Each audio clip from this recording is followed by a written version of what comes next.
And now, it's time for another Dice Tower review with Tom Vasel. Hey everybody, today we're taking a look at Ninja Camp. This is from Action Phase Games.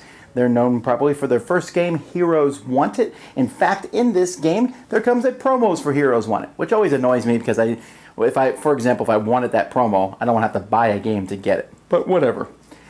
This game is a much simpler game than Heroes Want It. It is a game of moving around with cards as ninjas jump around and dart around, and as the board dwindles down.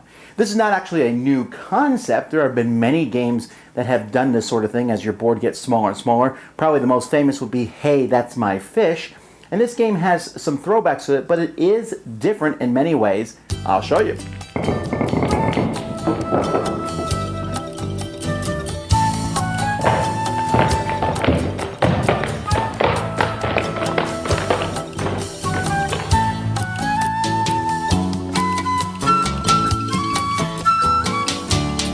At the beginning of the game, you're going to basically put out a grid of cards. Now, this grid of cards is going to be a different size based on the number of players. This is a 3 or 4 player game. It would be smaller for a 2-player game. And each player gets 4 ninjas. One ninja they're going to have in front of them so people know what color they are. The other 3, they're going to take turns placing out anywhere on this grid of cards. The only thing is they have to be on different things. So this is Leap, Shadow, so I put my other one on Sprint. Okay, so I can get a nice new phone. Each player also is going to get 1 evade card and 1 sprint card, and then they're going to take their pick of these. These look like guys who were rejected from the Kung Fu Panda movie. Oh, I'm the skunk. Sorry, you're not in. Oh, the platypus. Get out. Puppy. Sorry. But each of these has a special ability. Now, on a player's turn, they have some options. 1, they can pass. You can always pass. Except when everyone passes, the game's over. So you gotta be careful about that.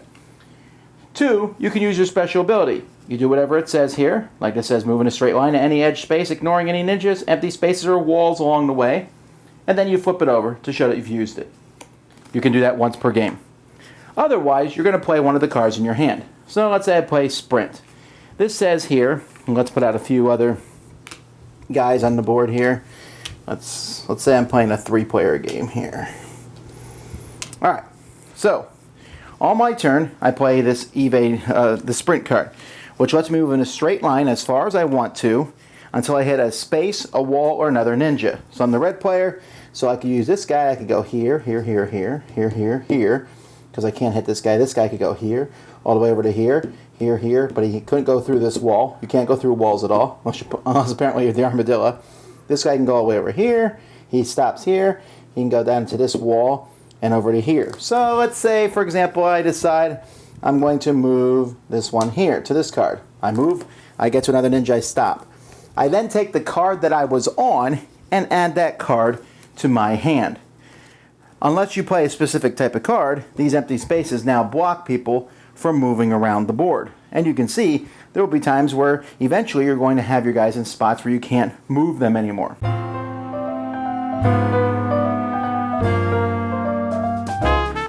Now you saw all sorts of different moves being made there because you start with a sprint, which is move as far as you want in one direction, and an evade, which simply lets you move 3 spaces. But after that, you're going to get cards that let you do all sorts of things. A leap lets you jump over open spaces. That's all you can do. So leap will let me go from here to here. The ambush here lets you basically move into someone else's space and push them back. So maybe I'm here, and I go here, pushing this guy back into the trap space, which, by the way, can never be played. So you get a trap card in your hand, you have reduced the number of cards that you can play. There's stealth, where you can move 2 spaces and you get both cards. So I use stealth and I take both cards. Not just the one I was on, but the one I moved over. By the way, you have to do a card exactly or you can't do it. Dodge lets you move 1 or 2 spaces and can be diagonal. Normally you can't move diagonally, but now I can. And leap I've already showed you. Evade, you've already seen where you can move through 3. Shadow lets you do whatever the last person's card was. And so players are, there's basically just different variations of these. Now, when everyone has passed, the game ends. At that point, every card that players are on, they will get added to their hand. They'll then add all their discards to their hand. And you will simply then count up the points here. That's how many points they're all worth. Whoever has the most points is the winner. Alright, the theme of Ninja Camp whatever. It's there, and what is it? You're at camp, and you're trying to become the personal apprentice of the Sensei Saru, whatever. Okay, it's moving these guys around the board. But that's fine, because this game is interesting enough. As when you first place your guys out, which is pretty important, at first you think, yes, I'll take the 5, a 4, and a 3. Why not get a lot of points? And that's not an awful idea. The problem is those 0s, 1s, and 2 cards are much more useful at the beginning of the game. The 0 that lets you take 2 cards can let you snap up a 5 and a 5 if they're next to each other, or a 4 and a 3. That leap card, you might want to get one of those in your hand so that when the board starts becoming, has spaces, it gives you a chance to jump from a very small island up to a larger one. The board's going to break up into islands and areas so that your guy's going to be eventually stranded there. So a leap card lets you get off that, but at the same time, a leap card near the end of the game, if you wait too long to play them, you can leap to nothing because there's ninjas blocking your every path, or you can leap onto a trap, which isn't that exciting.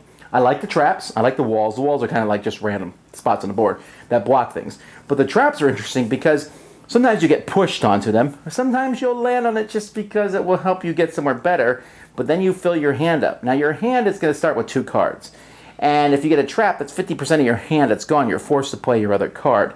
Fortunately, there are ways with your special powers and with the stealth grabbing 2 cards to build your hand up to a larger size, although I don't know if I've ever seen anyone's hand size go over 4 cards.